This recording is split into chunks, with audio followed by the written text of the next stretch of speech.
سلام و درود به پایان. شب بخیر دوستان عزیز. راه سفر داریم. راستیش خیلی غضبدار میشه گاه محلده. سلام نمیتونم مردم.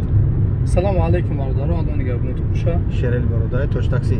برادر اون نکه بوجا. خوب دوستان عزیز، دین شب کسی اگر هم یوتیوب در افیر من تماشا کرد، یک برادر گفتیم صاحبوش گفتیم الحمدلله پاسولس و کنسولی زنگ زدیم. کنسولی به تاجیکستان زاپروز دادن. خیلی نوروز ایسوس داودا دیر اتوید اومد. در حقیقت زنگ زدن از پاسولس و گفتن که امی مرده صاحبوش برمدن. صاحبدار الحمدلله بانوم نشون خیلی در یک جای مرده هیچ که درکش نیفت گرفتن. این خودی همی بگه تاجیکستانش روی کردن. مقصد من از این ویدیو چی است دوستان؟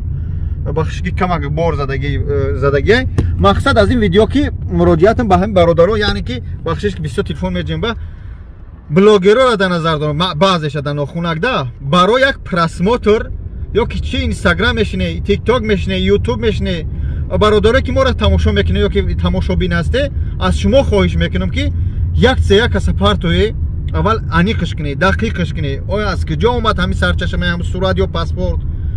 همون پاسپورت همه یا بچه بیچاره در قبرستان کار میکرد.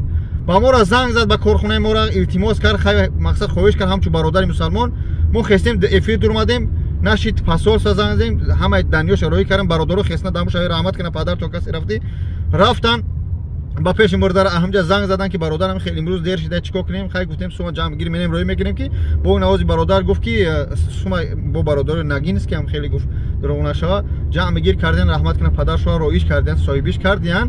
مقصد از خان ای که همیت سنودنیسه نپارتوی هم امروز اگر درونگم یا 300 یا 200 نفر من همه قطعی یک گلسه و یک قطعی یک صورت روی کرده قطعی هم پاسپورت همه. آخی مقصد این پاسپورت هم برادر نیست، همچنین کارا بسیار میشوند. حتی یک کس ممبر دیگه که نوای پسندازم دور شاید یکون خش تواردار باشه، ولی خش توارش درک نیافته میگیرن یک کارتش میمونن یا 3-4 سوم جمع کنیم. آخی و این قصو خدا رحمتش کنه کسی در شهر غربی دعا میکنیم پروردگار هیچ کس نکشه. اما که مرد قضای الهی است. اگر که با آدمی با تقوا و نمازخوان باشه خداوند میگه که ایش چی میگن اما اجر شهید داره. دوستان به هم خاطر از هر یک کدوم شما خواهش میکنم وقتی که یت میبینی اول انیق کنی، دقیق کنی. مردم میبرد در صاحبش درنگ نداره میگیرن در تمام سایتاش در هم حالت از چشم میفهمد دمش میگیره میبینش دیلش میزنم پدرش میبینش. همین کارا کمک جدی باشه. مرگ مرده اواریه همین چیزایی که در شهر خصوصا در غربی میشه یا شوخی و بازی ندارن. آخه این چیزایی هستن که نازکیان. هر کس باید در خودش اول حس کنه.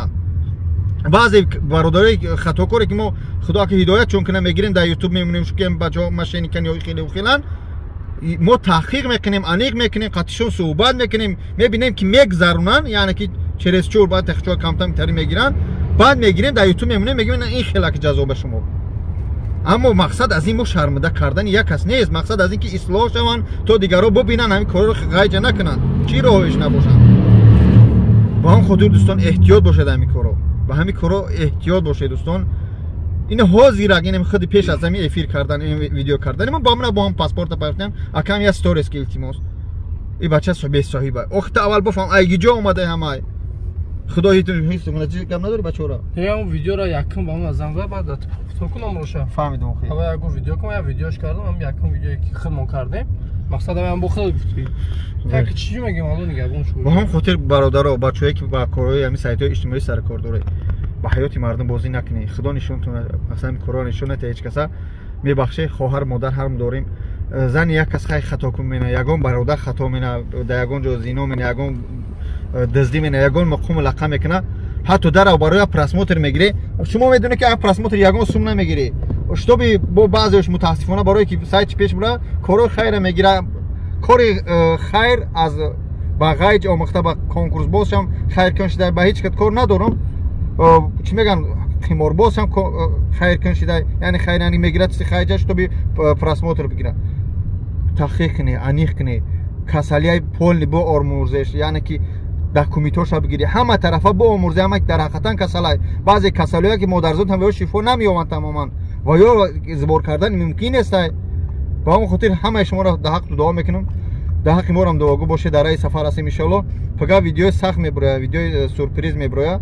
انتظار باشین ساعت های 10 11 به وقت مسکو ان شاء الله یا 8 میبره الله اعلم. خدا نگهدار. السلام علیکم و رحمت الله. در راه سفریم سیویاز بهت بزیبای ان شاء الله با مسکو راستیم با صحبت می‌کنیم. خدا نگهدار. سلام علیکم برادرای عزیز، برادرای دست بخیر. خیلی که میبینین ما در بیمارخانه قرار داریم در نزد اپای معتبر. اپای معتبر مادر تنها هستند، صاحب 2 فرزند، ضرورت جراحی دارن، شرایط ندارن. مراجعت همین مادر به مردم خیرخواه. سلام علیکم برادر و خواهر و اپا و خواهر، التماس یاردم کنین. من نه پدر دارم نه مادر دارم، 2 تا فرزند دارم، جراحی دارم، با من مبلغ لازم است. اپا و خواهر دستگیری میکنین، ندارم هیچ کس، اجاره میشینم. برادر از به طرف نباشین، به این مادر دستگیری کنین. کدامی که خیر میکنه خدا خیرش قبول کنه. هزار رحمت کلام برای دستگیریتون.